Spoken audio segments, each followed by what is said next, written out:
Okay, good morning, friends. We're continuing in Mishna Daf Hashavua. We're learning Siman Kuf Mem Beis, Sif Beis.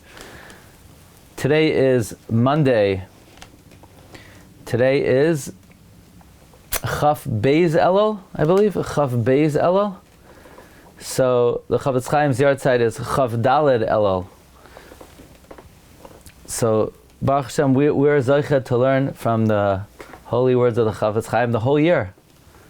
Not just Mishnah Berura, but also now Sefer Chafetz Chaim. But we're coming up on the yard site.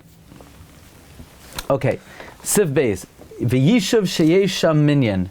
A yishuv that has a minyan. Ve'ein mi sheyadea likrois b'Torah. But they don't have a Bal Koreh. You're in the boondocks. You're in, you could be anywhere. You could be in Kitchen Sink, Idaho. Or you could even be in Brooklyn. Because it's not a matter of the, you have the minyan, you need the Bal Koreh. And you don't have someone who could read the Torah kihilchasa, in accordance with the halachos, bediktuk, in the diktukim, uveta'amim, and the trup, afilu achi yikru ba'Torah bivracha kihilchasa. Nevertheless, you should read in the Torah with a bracha kehalacha. So even though you're going to make mistakes, we'll see what level of mistakes. You don't have a Bal Koreh who could do an adequate job. Still, you read the Torah with a bracha.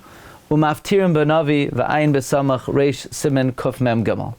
What is the logic of this? Really? Could you make a bracha if you're going to make a mistake? We just saw that kara v'ta afilu b'diktuk ois achas machzirin oisai.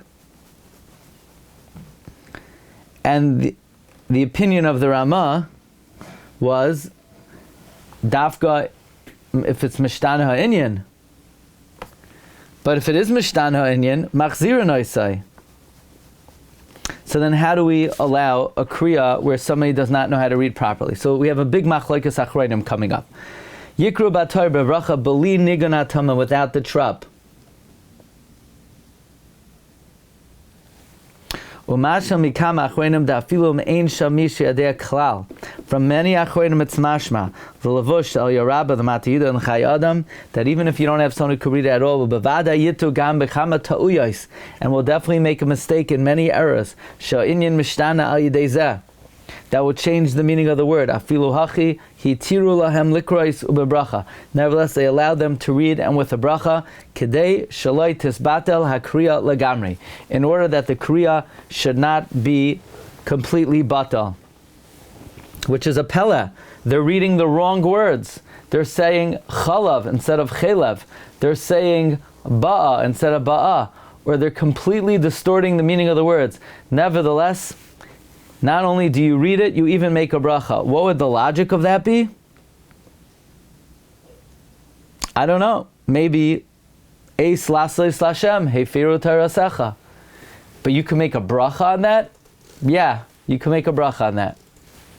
You can make a bracha on that. Does that mean that you should let a guy lein his bar mitzvah parsha if he doesn't know how to lein? Absolutely not. You shouldn't let him.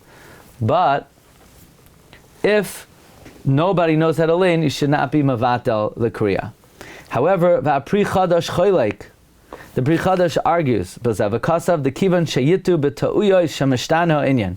Since he's definitely going to make a mistake, kamay shebemakam chelev karei chalav oy zeichar zachar ve'ein sham yodea shuchal hachzar kami ta'usay, and you don't have a guy who could correct him, or the Bal Koreh is not capable of being corrected, which is more likely the case.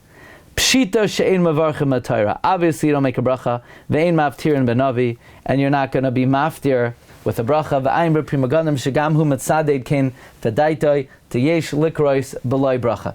Bottom line is, you come into shul, and it's matois maseh, and you don't have a Bal Koreh, and you say, anybody know how to lein? And a guy goes like that. When a guy goes like that, it means he has no clue. If he says he knows, maybe he knows. If he's not sure, then forget it. Could you make a bracha? No, you can't make a bracha. If you don't have a Bal Koreh, halacha l'maisa. If you don't have a Bal Koreh, Safek bracha is lahakel. You cannot make a bracha. Even though many achronim say you could, the Pri Chadash says pashut you can't, and the Pri Megadim is mitzaded, so you don't make a bracha. He says ain't shon. There's no one there to correct him. If someone's feeding him. So that's why I said that besides the fact that you need someone to be able to correct, you need a Bal Koreh who's correctable.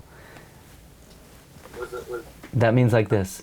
The guy says, ba'a, and he repeats the same mistake 17 times, right? So in other words, you're unlikely, if a guy is not prepared, if a guy is a seasoned Bal Koreh, he just didn't prepare this year, and we're talking about a total of 12 things, you could correct him. Yeah, you're right. A guy who has never laned before, right? A guy who has never laned this parsha, there is not a chance in the world that you will be able to correct him on everything. You're right, if you could, then fine. If you can't, then no. We're talking about Mishtane Ha'inyan. He's going to pronounce the wrong words. Okay. Yeah, it depends what you're dealing with. It depends on the level of the Bal Koreh. It depends on the level of the listener. Some Bali Kriya, they've laned the parashas many, many times. So with a little prompting, they'll get the job done. Other times, you could prompt a guy and... Now, have you ever been somewhere where they didn't make a bracha? No, I have never been somewhere where they did not make a bracha. Should they have not made a bracha? Absolutely, they should not have made a bracha. Can you infer from the Mishnah Berura what the Chavetz Chaim would prefer? Because he doesn't really say, he just says the two shitas and doesn't... No. Rav Scheinberg supposedly has certain klalim in the Mishnah Berura. Whether the Mishnah Berura, you could ask Rabbi Luban, who once interviewed Rav Scheinberg about klalim in Mishnah Berura. If the Mishnah Berura brings down 2 deos, you're right, we don't know what the Mishnah Berura prefers. Although, the way he quotes the Pri Chadash, where he puts in the word pshita, that sounds pretty strong. But furthermore, if you have the Pri Chadash and the Pri Megadim, it's l'chal hapachas a safek bracha. I mean, even if we don't know what the Mishnah Berura holds, it's a safek bracha. So by the fact that you bought 2 shitos that were the safek bracha, you should go because you bought 2 shitos versus against 1. No. What I'm saying is, let's say even that in the mind of Mishnah Berura, both opinions are equal. Yes bracha, no bracha. But for us, not knowing how to be mitzaded, we would have to say safek bracha is lahakal. Right? Aside from the fact that if you just weigh the names, you have kama achronim, so you really have 4 against 2. The only thing is, the Pri Megadim would carry a lot of weight. The Pri Megadim would carry a lot of weight. Okay, so again, you'd have to make a decision. If you have a good Bal Koreh, he just didn't know he needed to prepare, and you have a good corrector, so then, you have what to rely on. But many times, if you don't have a Bal Koreh who's prepared, then with the best corrector in the world, the guy could have made 17 mistakes on 1 word. So now what? You're gonna make it, and you correct him, and he said it wrong this time only 16 ways. So you correct him a 3rd time, he said it now wrong 7 ways. What are you gonna do? Kil chasa v'im yesha mi sheyadea al kapanim likros hatam mitoich hachumish.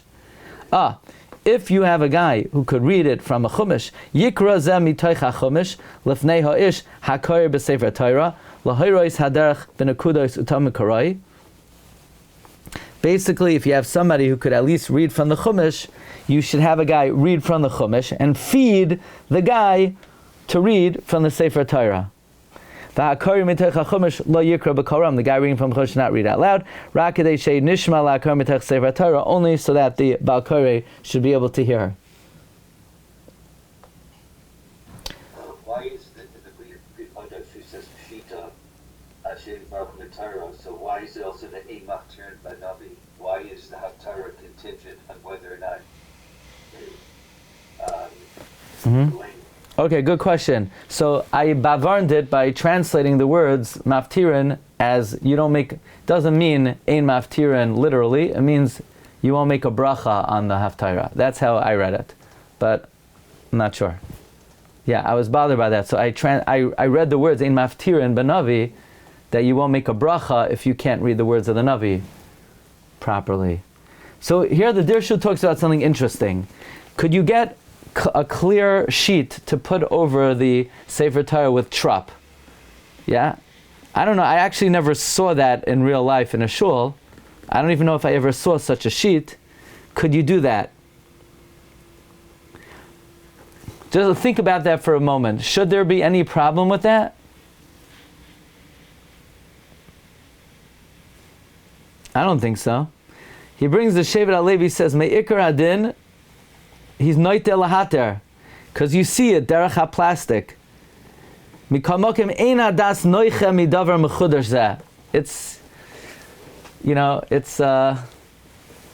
that's a tough one. Ein adas noiche. But what if you're in the boondocks and you don't have a Baal Koreh? L'chara, then you should use that.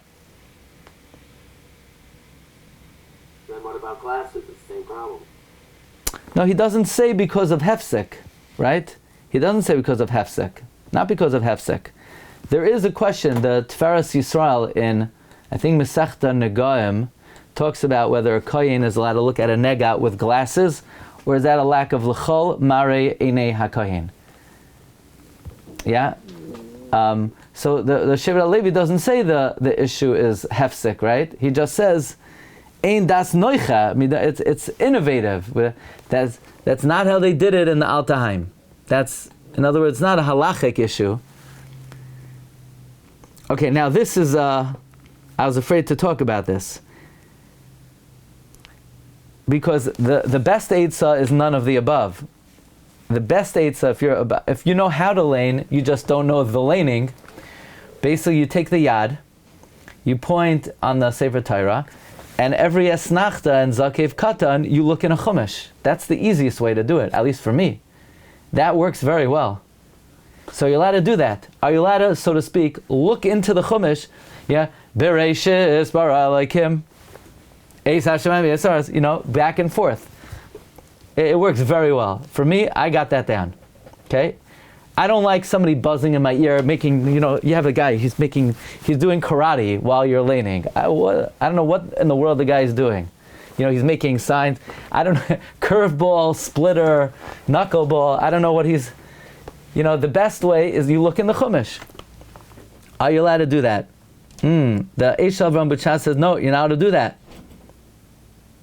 Why? Because since it's like split section action, second action, likely you're going to say words from the chumash before you see it in the Sefer Torah.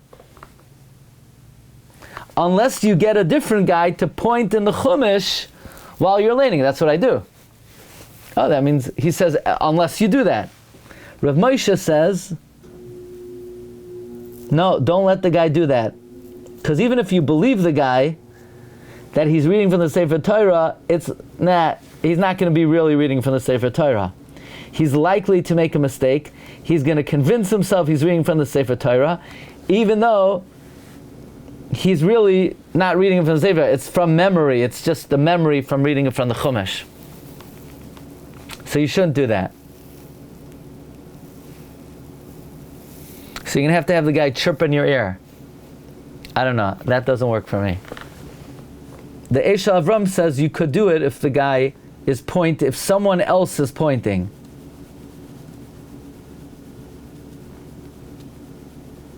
Rav Moshe says no, you shouldn't do that. Don't let him do it. Even if you believe him that he's reading from the Sefer Torah. So you say, well, you don't believe the guy? Don't bidan him lekav schus. He's saying that he's reading it from the Sefer Torah. But doesn't he have a cheskas kashrus? No. In Sefer Chavetz Chaim, you should know by now. Just because the guy is saying in good faith he's reading it from the Sefer Torah, you can't be sure. he's convincing himself he's reading from the Sefer Torah. The best thing is get a Baal Koreh and pay him. Because if you pay him, he'll come, he'll show up, and he'll do a good job. But if you don't pay the guy, watch out. Okay. Have a good, okay, Sefer Chavetz Chaim. Recording stopped.